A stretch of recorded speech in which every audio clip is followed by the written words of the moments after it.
अभिप्रदाय नमः हतकलाय नमः सर्ववन्दिताय नमः गोमात्रे नमः गोमहालक्ष्म्बिकायै नमः नानाविध परिमल पत्र ओम भस्मप्रियाय नमः ओम भस्मरसाय नमः ओम भस्माक्षी नमः ओम भस्मरुद्रये नमः ओम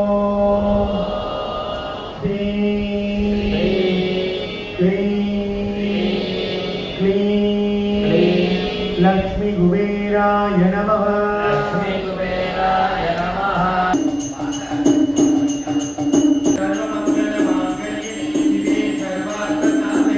ओम श्री कुबेर लक्ष्मी की சனிக்கிழமையான பெருமாளுக்கு வந்த இன்றைய நாளில் தரிசனம் செய்வதற்கும் உங்களுடைய அனைவரின் இல்லங்களிலும் லட்சுமி குபேர சம்பத்து கொட்டட்டும் கொட்டட்டும் அரைக்காசம் மணினருள் என்றட்டும் கிட்டட்டும் கிட்டட்டும்